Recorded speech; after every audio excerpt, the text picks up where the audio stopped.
সুপ্রভাত শিক্ষার্থীরা, তোমরা সবাই কেমন আছো? ভালো? আমিও খুব ভালো আছি। তোমরা সবাই খাওয়া দাওয়া করে এসেছো তো? বাহ। আচ্ছা, এর আগের দিন আমরা ক্লাসে কি শিখেছিলাম মনে আছে তো? কোনো জিনিস যদি বেড়ে যায় তাহলে কি করতে হয়? যোগ করতে হয়। আর কোনো জিনিস যদি কমে যায় তাহলে কি করতে হয়? বিয়োগ করতে হয়, তাই তো? আজকে আমি তোমাদেরকে একটা গল্প বলবো, একটা ছেলের গল্প। দেখো এখানে আমি সেই ছেলেটার ছবি আছে। একটা কার গল্প বলো তো? একটা ছেলের গল্প। সে কি করে? সে মায়ের সঙ্গে বাজারে যায়। তোমরা যেমন বাজারে যাও তোমার মায়ের সঙ্গে, বাবার সঙ্গে, সেও তার মায়ের সঙ্গে বাজারে গেছিল। তারপর তার মা বাজারে গিয়ে একটা ফলের দোকানের সামনে গিয়ে দাঁড়ালেন। তারপরে সেই ফলের দোকান থেকে আপেল নিলেন। যখন দোকানি কাকু আপেলগুলো ওজন করে দিচ্ছিলেন তখন সে ছেলেটা গুনছিল। এই ছেলেটার নাম বলা হয়নি। এই ছেলেটার নাম কি জানো? এই ছেলেটার নাম হচ্ছে সুজয়। কি নাম বলো তো? সুজয়।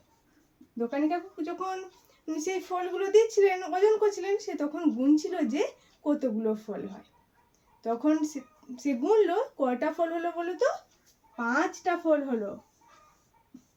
কি ফল নিয়েছিলেন বলো তো? এগুলো কি? আপেল। আপেলের রং কেমন? লাল।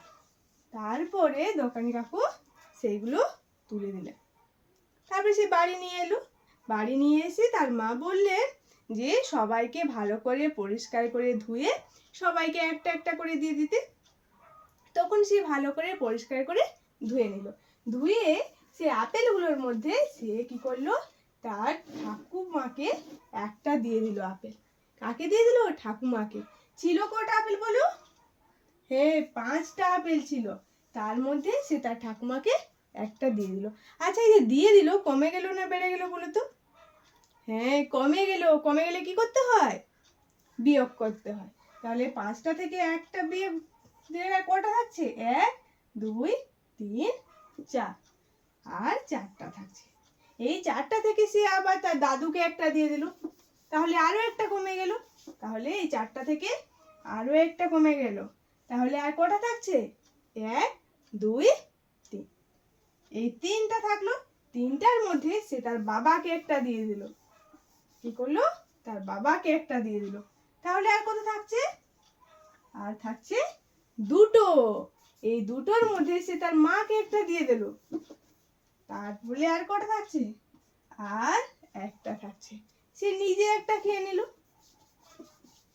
তাহলে তাহলে একটা ছিল, একটার মধ্যে সে কি করলো? নিজে খেয়ে নিল। তখন মা জিজ্ঞেস করছেন আর কটা থাকলো? তখন সে বলছে আর একটাও নেই।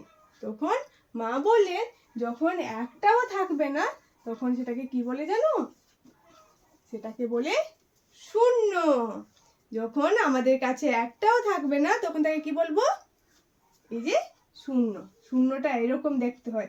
একে ইংলিশে কি বলে জানো? একে ইংরেজিতে বলে জিরো। কি বলে? জিরো। তাহলে আজকে আমরা কি শিখলাম?